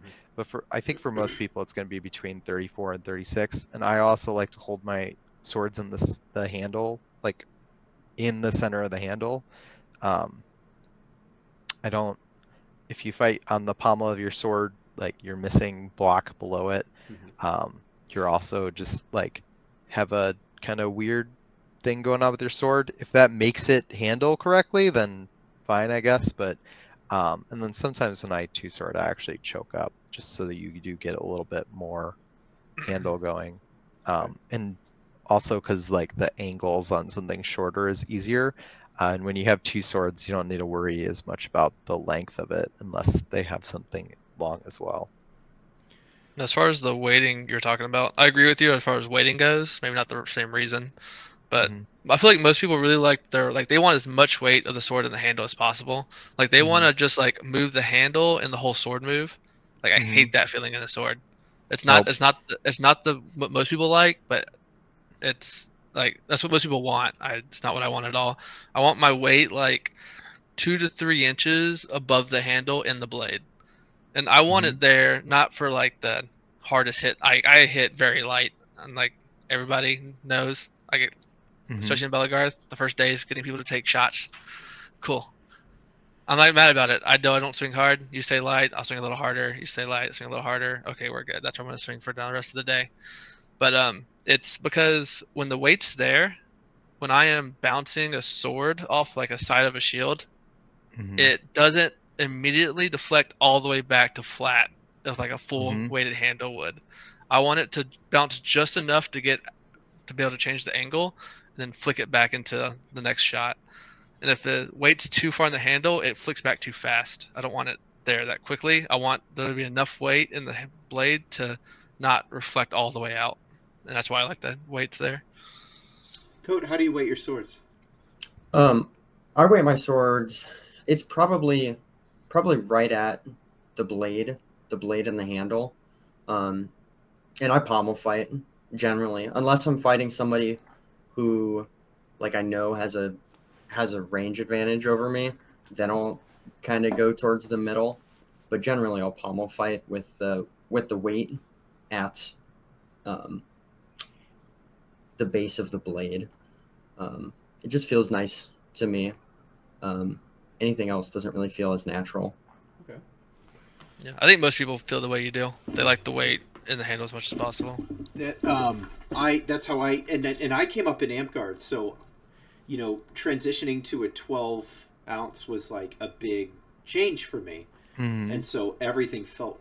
When I use a normal bell stick, everything feels horrible. I'm like, this is I don't understand this at all. Nothing makes sense. So I put all my weight right here, and I'm like, okay, feels like an Amtgard sword. I'm good. And so like, I try to make the sword to feel as light as possible because that's what I'm used to. That's what I came up on. As far as where I grip, I grip like, I don't quite grip in the middle like you guys do. I do, but I don't pommel either. I go right above the pommel. So I'm like, I'm in the bottom, like, 1/3 of the handle, I'd say, typically. But then also to your point, I'll choke up on occasion, especially if I got to go in. I'll grab right here or something like that. I also do. This one doesn't have it because I didn't make this sword, but I've never seen anyone else who does this. This is strictly a Tanith thing. I put a little knot right here, so like I'll get some tape, and I'll build up like a knot right here, and then when I grip it, that knot essentially goes in between these knuckles, and it just and I don't know, because I have really wide hands, so that knot right there just gives me a lot more control. Like it acts as almost a fulcrum and lets me get a little bit more control and grip on my sword. People pick up my swords, and most people hate them. Some people pick them up and they're like, "Ooh, what is this? I kind of like it." I even do it with my SCA sticks and everything. Like I have to have my little Tanith knot there. It's really important for me. I think that's a good idea. Also, if you're like, just because then there's never any space between your finger and the sword. So if somebody hits you there, like there's less like push into it.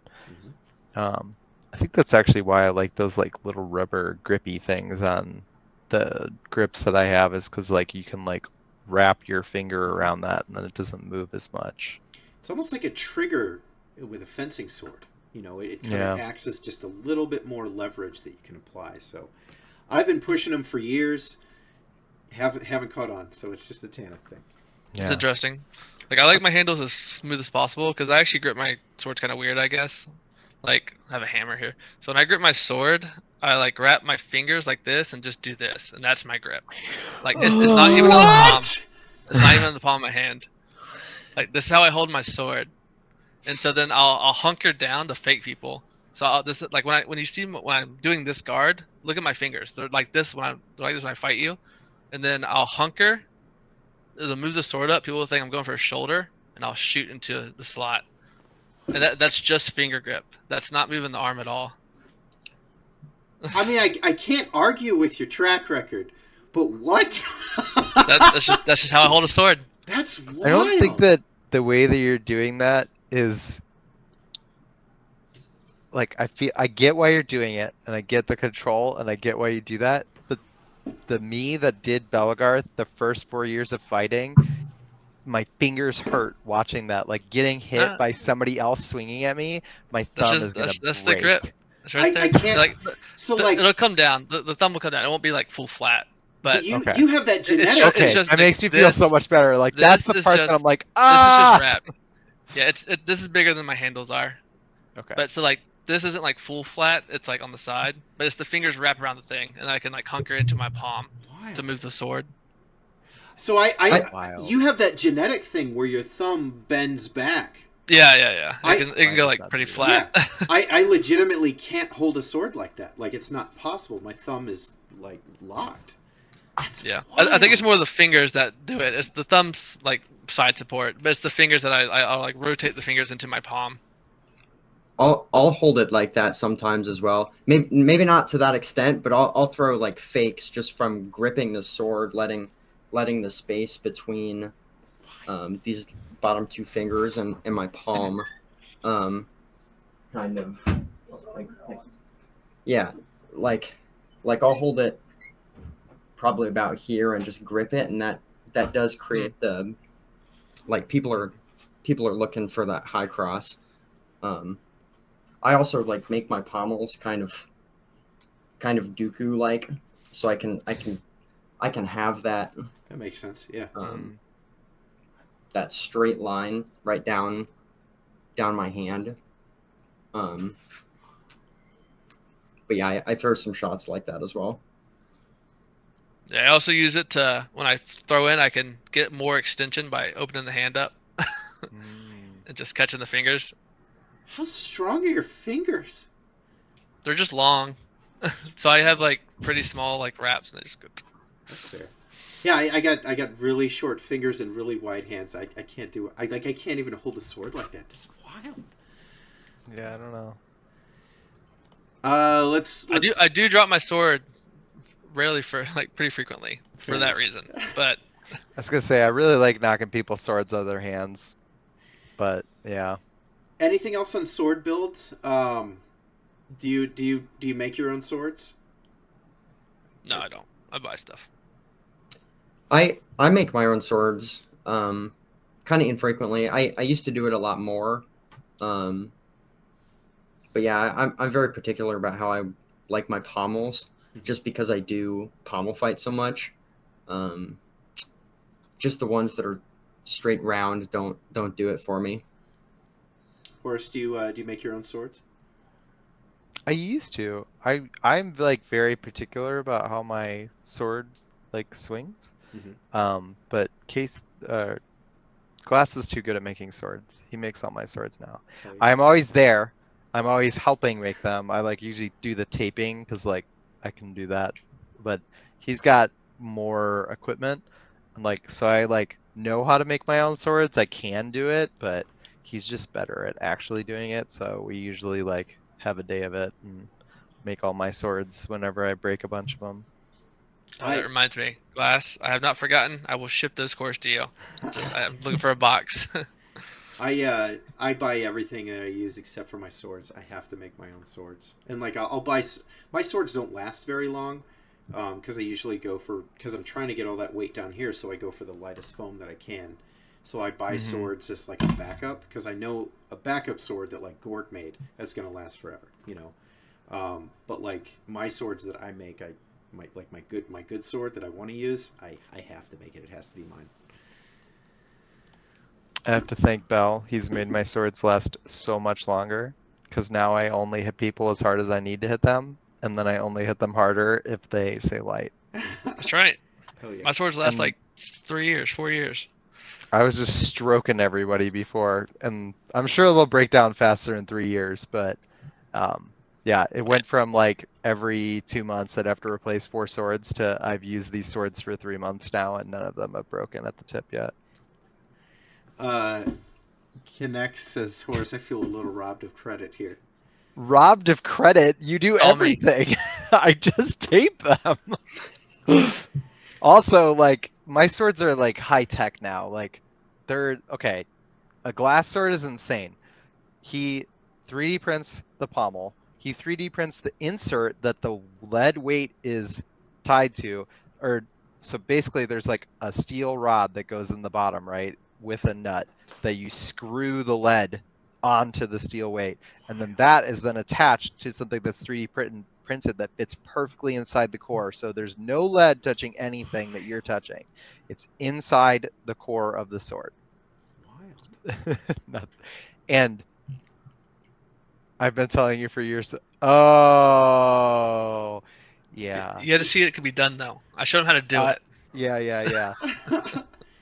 I wasn't in the listening mood. Everybody else had given up on telling me that, and then he said it, and I was like, "Oh yeah, I can hit people less." I don't think I told you to do it though. I just told you that I do that.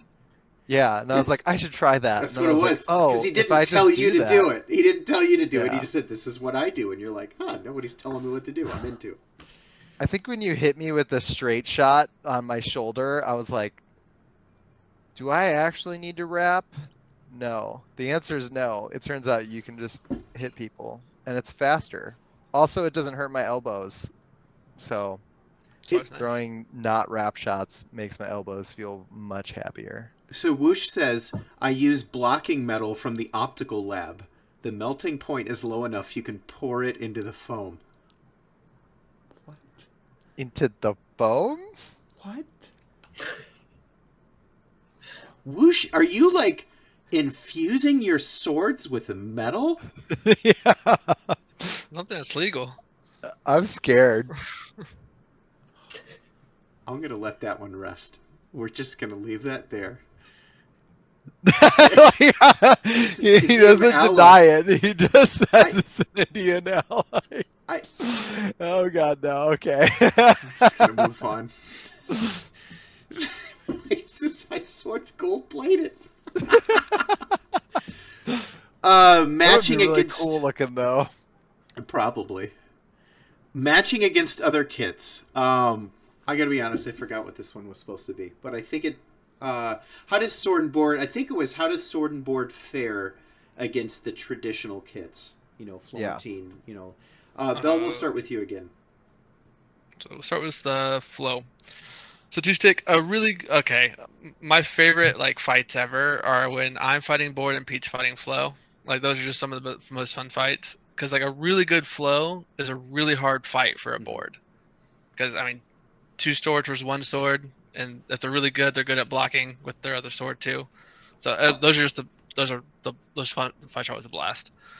On the average, though, I think sword and board has an advantage over flow just because you have a much bigger blocking surface, and so unless you're tip top, like you're just really good at flow, it's probably more advantage into the board's flavor.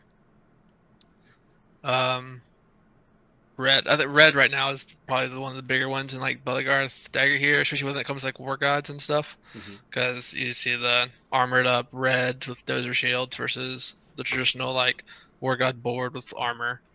In this situation, the reds have the advantage. They can break armor in one swing. We can't. I did find and tried it out at last Armageddon because Spicy actually like sent me, like we talked about it and like he brought the idea and I was like, oh, I'm gonna try to work with that. So if you're a punch shield and you're fighting a dozer, like a red with dozer, if their dozer shield is on their like left side, so that's where their dozer shield is, that means it's blocking the left side and their hands are blocking the right side. If you're a righty, that's a bad match for you. If you switch your hand, go lefty. So if you can do it, if you can switch your hand, go lefty and fight them left sword versus their left buckler, it's an advantage in your part. And so Spicy we talked about Spicy because he ended up like matching somebody that was a lefty, and I was like, why'd you do that? And he explained it, and I was like, oh, I'm gonna see if that works. So I practiced a little bit. In Armageddon, I tried it. So every red I fought that had the combo, I fought lefty. So I was lefty, sword, shield in my right hand, and I was just like crushing them. And I was like, oh, this works really well because they can't get their shield low enough to stop the hip scoop because it's a buckler on their shoulder. So your hip scoop can't be stopped if you can get close enough without dying, and your shield's on their sword side, so therefore it's easier to block their red sword. And so Spicy was funny. So Spicy saw this the whole tournament. At the finals, it was me and him, and instead of fighting me with his like his best combo is probably the red dozer armor, but he was missing his butt armor, and so he matched me with his board instead of fighting me with the red, which is all I could ask for because I still probably would have lost against the red when he was using it. But so that matchup is not favored, but if you're good enough to switch your hands, you can get advantage with it. Okay. What about versus like a glaive? I actually prefer, so as like say 8-foot glaive versus 5.5 to 6-foot red, I prefer to fight the glaive only because it's much harder to swing that long of a weapon that close. Where that 5-foot to 6-foot is always a threat no matter what range you're at pretty much. The 8-foot, once you get close enough, the threat's just not nearly as there. And so I prefer to fight glaives. I prefer to fight 8-foots over 6-foots, and especially in a 1v1 situation. Field fight's different, of course. Yeah. The range plays more, but in 1v1s, I prefer fighting short reds. I prefer fighting long reds over short reds. Okay. And then what about spear? It's just a terrible matchup for the spear. You can poke me. Yeah. As long as I just don't get stabbed in the leg, or don't get J-hooked. Which, I mean, it's doable, but if you're a cautious red or a cautious board against one spear, you should pretty much win that high majority of the time. Coat, Horus, any disagreements with anything Bell said as far as matchups? Oh yeah. But I think that Bell's mostly correct. My only disagreements are more. I would actually say that it just depends on the skill level of your opponent for each of them. I think that flow eats board, but it's still like a possible matchup for board. But you have to be like as good or better than your opponent to win that matchup, right? Like you have to actually be good at two stick. Like you said, your most fun fights are versus Peter because he can actually fight you two sword. Other people just aren't as good, and so they're really going to struggle because it's a skill matchup. You definitely have the advantage two sword versus a boardman because you can just hit them with both. So if I'm fighting you on my left hand and I'm fighting your left hand or your right hand, and you do something, you try to cheat your shield over, I can just hit you where you just expose yourself. So, and then once you get close, like I can just reach around your shield, and your shield doesn't do damage to me.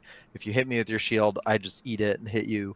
But at the same time, you have to be good enough to block everything. Yeah. You have to be good enough to, make those things happen for you. So I think that's why you don't see two sorters just running around eating alive every boardman, is because it's hard. Mhm. It's just really Yeah. hard to do. You have to actually be really good at it.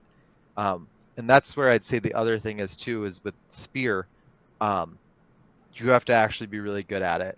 If you're really good with the spear though, it's because you have the range and you can just keep backing up, and because you have the range that you can back up sideways and still get away, it's actually really, really, really hard to fight a very good spear.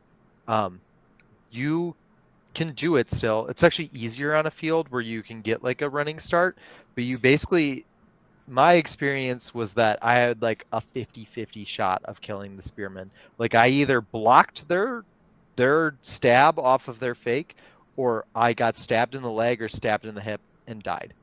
But I think that the spears that can do that are very rare. They're just not a lot of them, but if you're really, really good with the spear, it's like 50-50. It's crazy. I don't know. Like, I don't know about that. Like I would Yeah. honestly say like I could think of the best spearmen. If it's just like if we're doing a 1st to 10, it's gonna be like 9-1 at the worst for me. Yeah. Like I I'm gonna know- win like every fight. I know 2 spearmen that can, and Like I'm maybe thinking of the 3. best spearmen. I don't like in a one-on-one. Like you put them in a team, you put them with one other person, and it becomes like a god fight. But Totally, like when yeah. it's just me and I'm just staring at them, it's just.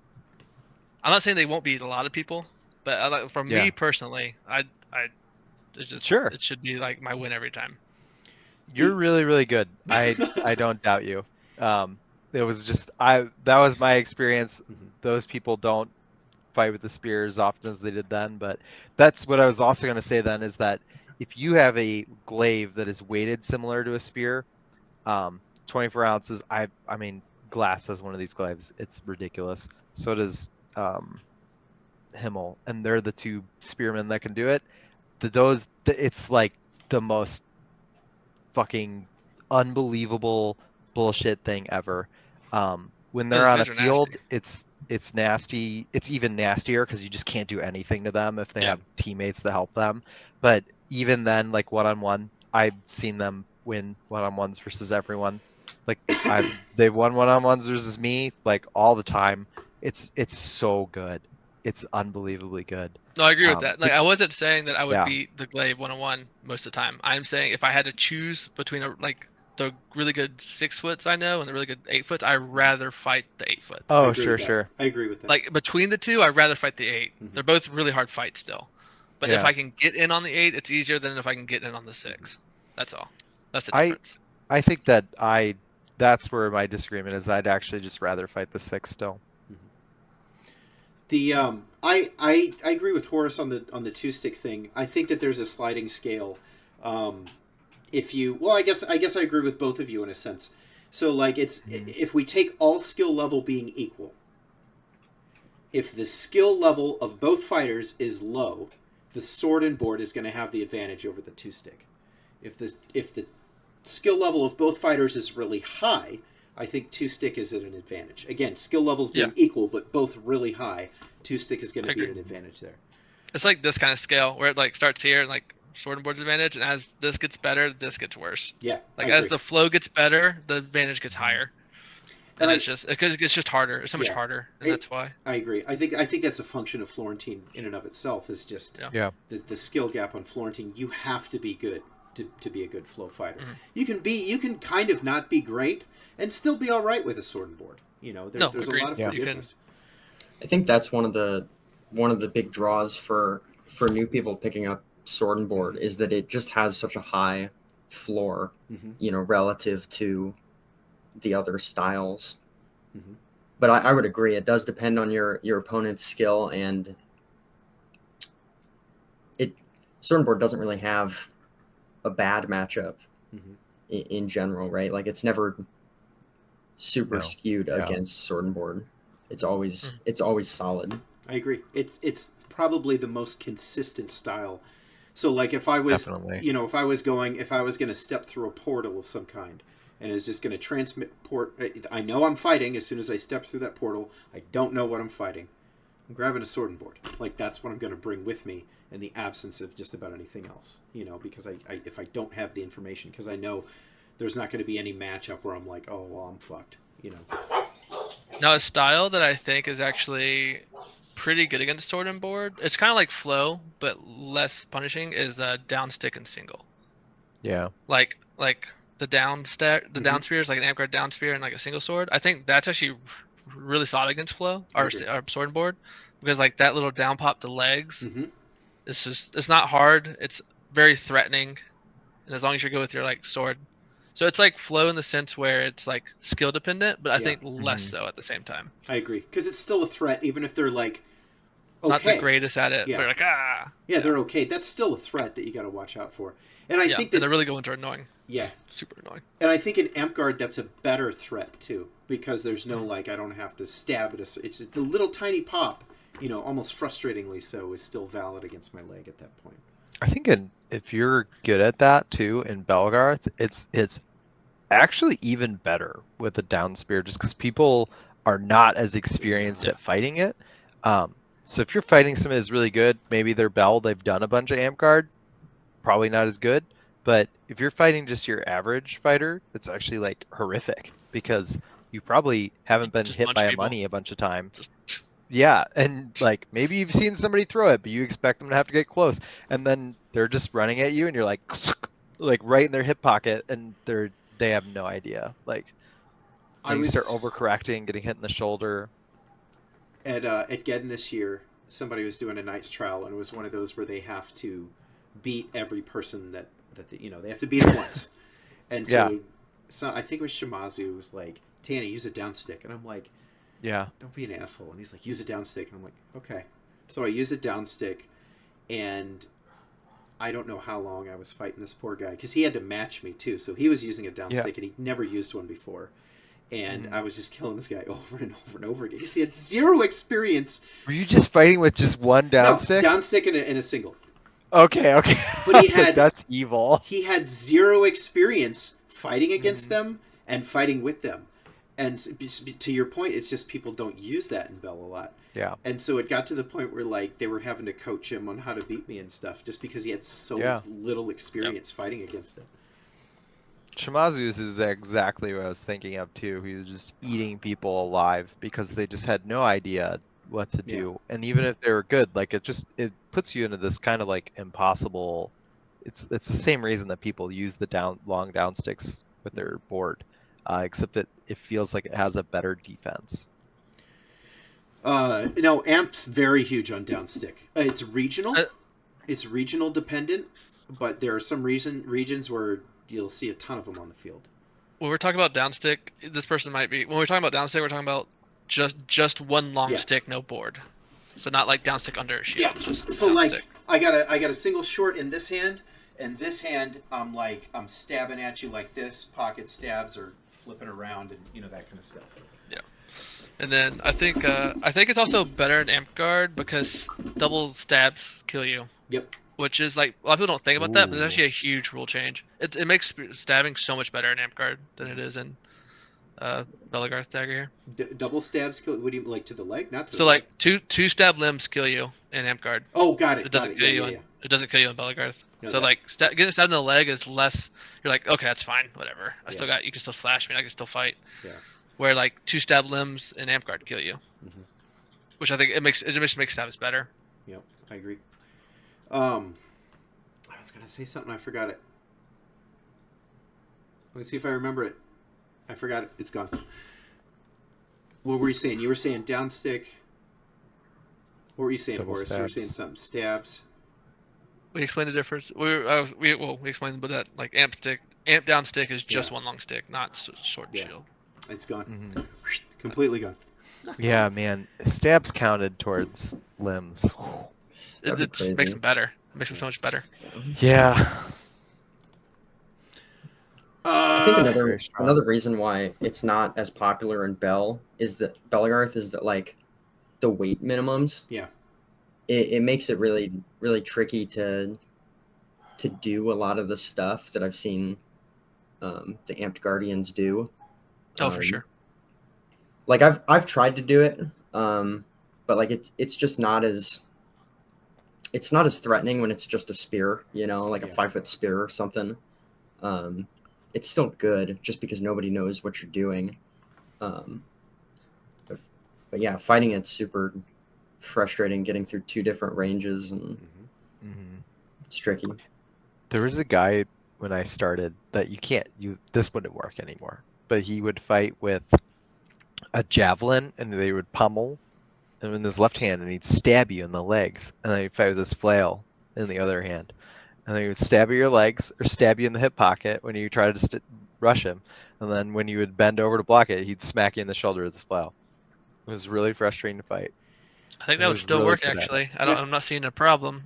Yeah. Yeah. That's- I don't think you could use the javelin anymore. It's just I don't think anyone would take your stabby. stabs. Yeah. no. no, okay, maybe not. That's kind of part of using a down stick is like you throw for their leg, and as soon as then you just kind of go over the top and shoulder slap them and stuff like that. Somebody asked what brand of sword I use. They're not. He's not really making swords anymore, but I use Optimum Foam swords. Okay. And for Amp Guard swords, I use Nip. Noob. I heard really good things about Rourke's swords. I have one. I bought one. It's super solid. It's not a bad sword by any means. If you're getting something that doesn't want to break, if like you want to buy something that you know it won't break, it won't break. Okay. I'll tell you that right now. I think it's solid. So our last topic here: shots and combos and how to utilize them. So I guess let's talk about a few of your favorite shots or combos that you throw. Okay, I do one shot, and it's called the slot. I got one shot in me. Everything I do is to get that shot open so I can hit it. Okay. If you're being real stubborn, I'll hit you in the shoulder, Okay. and then hit you in the slot after you block the shoulder. And then just walk people through what that slot is. So the part of the body I target is the sword side chest. So like this area of the body. So the slot is high cross lower inside. Okay. So it's coming, instead of going up over the shoulder, it's coming down to the inside. Oh. Oh no. I know. Let me know when he's back on. Coat, what's your shot that you throw? I really like money. Money shot? Money's fun. Okay. Dark sides, money. Explain that to people what those shots are, just for people that So a money is for more or less, it's like a reverse wrap to sword hip, or some kind of downward motion or sideways motion towards that hip. I like moving towards board side and then throwing sword hip as I'm moving that way.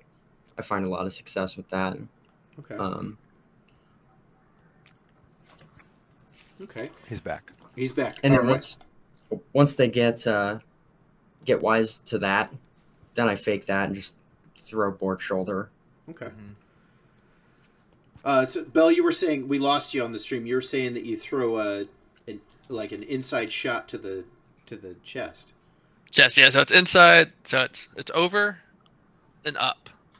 So I don't have a sword, but it's. So you go over and you take. So this is the sword. You go in. So you're hitting the body like this angle. And so that's slot. Yep, that. So most of my fighting is actually revolved around moving to the point, or doing shots, doing movement to get you to open your guard, so I can just throw this in. It's just what I like to throw. One of my favorite combos, or let's call it a bait, I guess, is the bread and butter. So punch shield, you're out, you have your sword, you like fake here, and people are like, I'm gonna hit this, look how open it is, and they throw for it, and you go shield and just hit him in the chest. or the arm, whatever's in the way. That's just old bread and butter combo, you know. Nice. Horus, what's your bread and butters? It's similar. It's basically Phoenician lives like in a shoulder wrap, but even more dumb and simple. I will literally walk up to people, go like I'm going to cross. Their shield goes over. They go to cross into your cross, and then I just like hit them in the shoulder because they move over and then try to hit you, and I'm just like nope, and hit them in the shoulder. I've thrown that forever. The other one, my first combo, and I guess I don't throw this as much, but is also just double leg or leg into shoulder as they go down. I stopped throwing that as much because people they post now, so they don't actually go down, and their shield doesn't drop down to as they're moving down, so you don't get the shoulder as much. But yeah, if you walk up to someone, I'm gonna just show this one. But my bread and butter shot is like you're standing here with your sword and you just hit them in the leg. Like you just cross to their leg, and then your shield is naturally just in the way. So if they're not ready to engage, like the counter to that is you just step in and attack me because my hand is down and I can't do anything about it. But if you aren't ready to attack me, I just get to swing at your leg for free. And I'm really good at predicting when I'm going to be able to hit you in the leg because I throw it all the time. It's my bread and butter.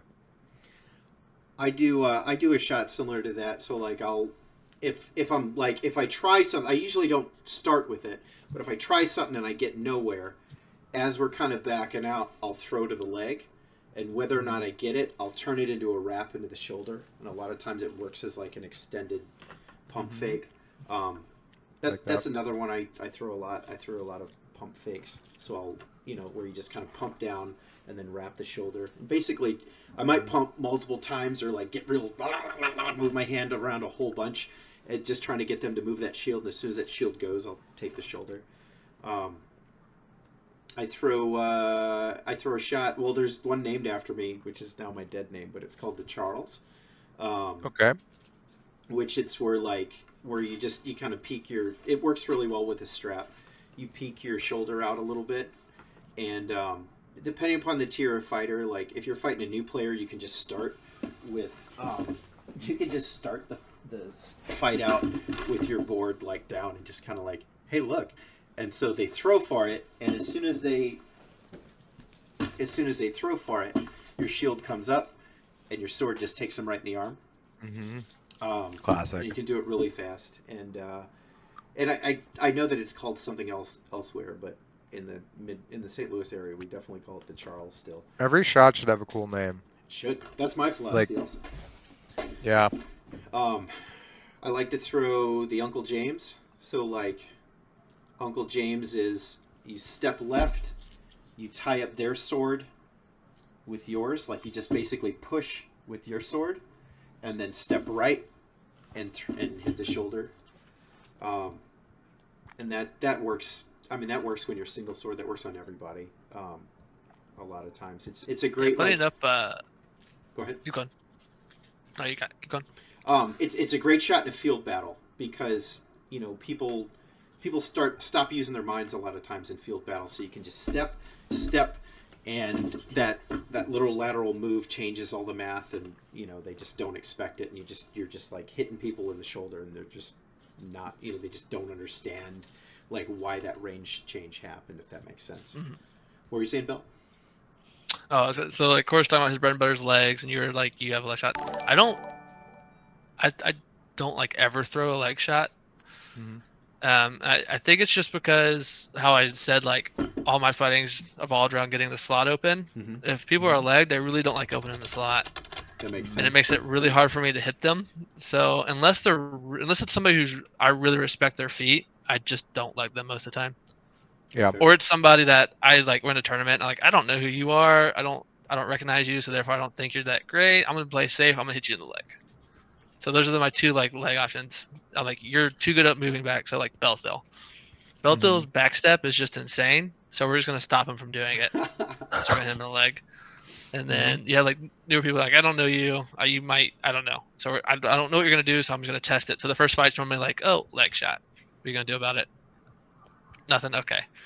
But if it's like any fight in between, then I'm not legging on purpose ever, Makes because sense. I end up losing those most of the time. Makes sense. I think that what the thing too about legging people, the reason I started doing it is because I'm only really fighting Belgarth, so legged people are prime targets to just push around your shield. They can't do anything about it. But a lot of the leg shots that I do like are you have to stop and then you can just hit them again, and like so yeah, I understand. Like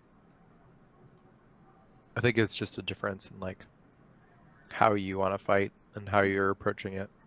Yeah, I did leg people a lot more often before I did amp guard, only because you could like leg them and just duck walk them. Yeah. But the first like couple amp guard events, I was like, I legged in a turn, I would leg and like go to push, and like I can't touch you. Yeah. Like, I don't know how to get you out of your turtle, and it's really annoying. So I just stopped legging people. So me and Totally. Horus sparred a shit ton at Okfest before I left. I went home. My legs have never been that bruised before. I want you to saying, know that I was purposefully trying not to throw at your legs, and then my brain just can't turn it off. You're like, I got something leg. But it was so Yeah. right before I fought him, I fought Dane for a while, and Dane was also just pummeling my legs, and they just both hit the exact same spot on the inside of the knee, right knee, and it had a gigantic bruise for like 4 days. Also, you all have Dane to thank for the fact that I throw out legs, because Dane was the person that taught me a legged person is a dead person, and taught me how to duck walk them. You know, I got legged a lot. I didn't die all that often. My, Yeah. My legs I think you still beat the crap out of me, so I don't feel like I did. 60-40 still feels like beating the crap out of me to me. No, I mean my legs didn't feel like they did. Oh. I went home and I lost. Okay. That's fair. I have a cool shot. Do it. What is it? Where like it's a weird chop where like it doesn't register as a threat, but you throw it like up, Okay. and you like flat wrap under the board so it hits the Inside wrist? underside of the inside wrist, I love throwing that. and it really catches a ton of people off guard. Yeah, it's a good sweep. If yeah. you put that with a sidestep too, it's just real nasty. Yeah, and even if that doesn't hit, typically that'll elicit someone to high cross you, and you're already like here, so you can just snap back on their arm or their hip. You know, like I love Yeah, I like doing that one with like a sidestep. So sidestep oof. Like you step this way though into their sword side at the same time. And if that does if it does miss, then you can just throw straight into a money. Yeah. Because you just bring it down to a money. I like throwing a fake slash to draw out the high cross against like I do it a lot against like mid-level and lower fighters if I want to, like especially on the field if I just want to get a quick kill. I'll throw, like I'll just throw right past their shield, and then they see me open like this and they're like, oh okay, I'm gonna throw, and then just turn it into a dark side right into their arm, and it works. That's good. So consistently. And then I have my stupid shot, the Uncle Arthon that I throw, where like it works. I do it every first to 10, and it always works at least once. And I don't do it more than once because I feel like at that point it's just a dickhead move. But so like we'll be fighting, and then my hand will slowly drift under my shield, and I'll transfer my sword to my shield hand, and then when we engage, I'll do this and then stab him right in the chest. And because they think that the sword is still so in my board. It's so goofy, and it works. It works once every time. It always works once. Great. There's a nice hand beat I like to do a lot. It's so when somebody's in like guard and they're not doing high guard, but they have the like center, like right around middle with his hands like right next to the shield. I like taking my sword and like beating on a slight up angle right into the hand. Okay. So you hit the hand on a slight up angle. And as soon as you touch here, you whip it around in money. Ooh, So you okay. go, boom, Well, because into money. they 'Cause start to you- move immediately. Yeah, so you're bringing the hand, you're pushing it slightly up, you're making them feel confident that they have the block, and then you swoop it right down to a money shot. I like doing that one a lot. It works pretty well. Yeah, that one works pretty good. It's smooth. If you get it down, it's real smooth. That's kind of like, is it? It's either Nip or it's I think it's Tato. No, I think it's Tato. Didn't he called it like an anime name or something where it was like 3 essentially dark sides, but the last one's a money where it's like 1, 2, 3. It was like a 3-shot combo we used to do. We lost Bell again. We lost Bell again. Yep. He's back. He's back. Okay. Happens. It was Tanny last time. Yeah, I really like the other board one that I feel like a lot of people don't throw, but is at least in Bell is quite good, is the pocket stab. Yeah. Just like stabbing people straight in the shoulder pocket, like it's really good. And it's Make it slow too. It's nice. Yeah. I like the use circle with your hand because it gets the momentum going a little bit. But also like this circle down here reads as I'm gonna throw a leg, and then their shield kind of like cheats a little bit, and that's like what you want because you want to stab them here anyway.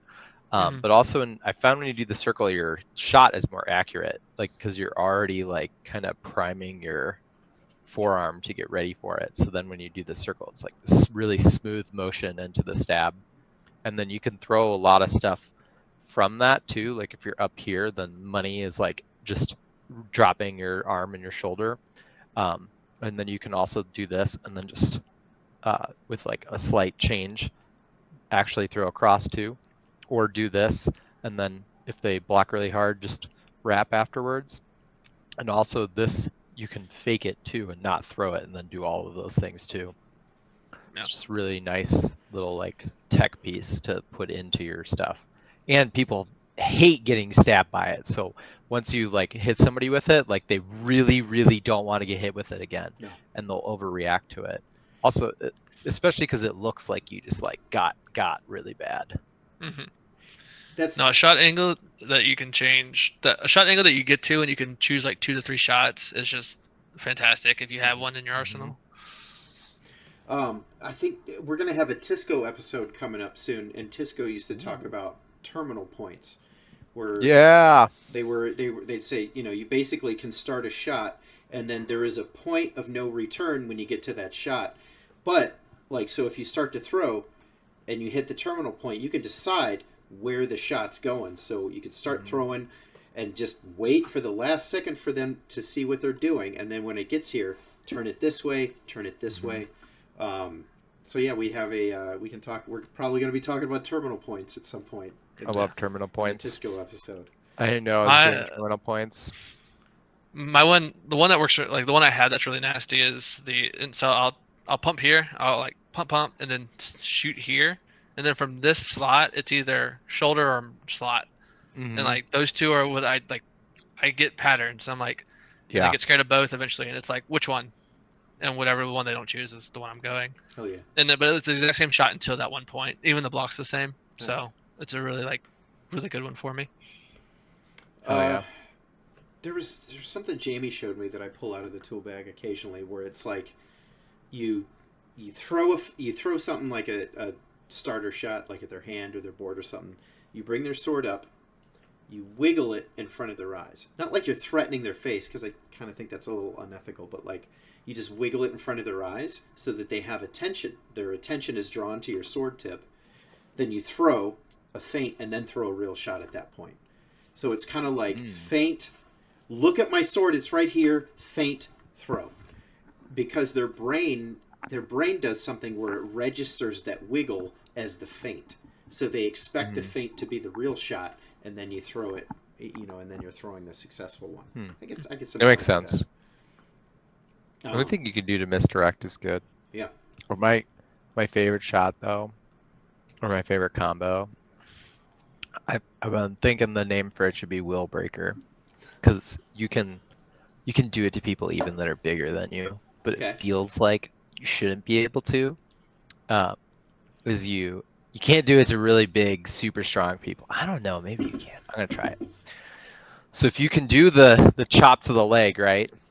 And especially if you have a punch, it really helps if you have a punch, because your margin for error is larger. But if you can do the chop where you just chop them or like slot them in the top of the leg, right in the top of the thigh, right above their knee, you do that. And then as you do that, you make sure that your right foot's forward. And when you chop them in the leg, they'll go down on their leg, right? And you do not miss a beat. You just step straight in with your left hand, and almost always they will just swing at you because your arm is open, right? Mm-hmm. And so as they go to do this and they're going down, you step into your left leg, take your fist, punch it into their fist, and just bowl them over. Like completely, like it's disgusting. Like you, and they're going down, so their weight's already moving in the way that you kind of want to move them, and then you're just redirecting them sideways. So you're just like chop, whook, and they just flatten on the ground, and then you just hit them in the leg again. Hell yeah. It's a really gross shot, but you have to get like the right. It's got to be someone who you know will counter swing you, because if they just go down and they don't swing at you, you're not gonna get them with the swipe. You kind of need them to lean in and hit you, or you need to be really close to them anyways. When you get the chop, you're gonna hit them, and they can't be like swinging over. They need to swing at you. But if you can like really get them to do the thing that you want them to do and go to a knee, you just push them right on the ground. Nice. Any final thoughts on Nice. our topic, sword and board? It's the best. It's the best. Punch shield. The best. Yeah. Coat, what's your last Prove word? me wrong. Yeah, I like sword and board. It is the best. Ton of fun. Up close and personal. Horus, you got anything? Yeah. It's good and all, but I really only like doing it versus other people who are really good sword and board, because versus everyone else, it feels like cheating to have that big of a blocking implement. It's more It's fun easy. when they might be able to hit you. Nah. Play two stick. That's also why you should use a punch, because it's closer to two stick. It's That is true. It's interesting to me that the red dozer has kind of taken over a little bit of the meta space from sword and board in some ways, in some tournaments and stuff. Yeah, it's the armor that makes it real different. Without armor, it's a much even more even fight. Yeah. With armor, it's completely in their favor. I'm wondering if some of those armor mechanics need to change. Maybe, I don't know. I mean, do we like it like the meta like this? I don't know. I don't know. As far as Bellarth rules, I think if you just had 3 shots on your shield, it would even the fight. It'd be fine. It could, yeah. It's the 2 shots with the speed of the current reds that make it hard. Yeah. Well, I want to thank Yeah. our 2 guests. I want to thank Warlord Bell and Mekoot Coat. Thank you for joining us for our for the most important show from a Stick Talks perspective. Horus, I want to once again thank you for being my amazing co-host for the bench.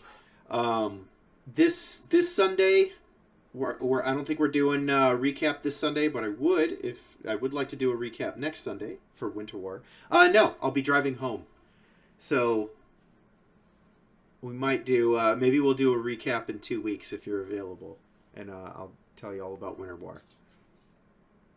And this Thursday coming up, I'm going to try to do, for the first time, we keep talking about trying to do this, I'm going to try to do a live on the scene Winter War show with you in the studio, and I'll be live. If that doesn't work, then it'll be a really short show. We'll just be like, okay, that didn't work. We'll try. But if it works, that'd be really cool. Thank you everybody for joining us. Happy Halloween.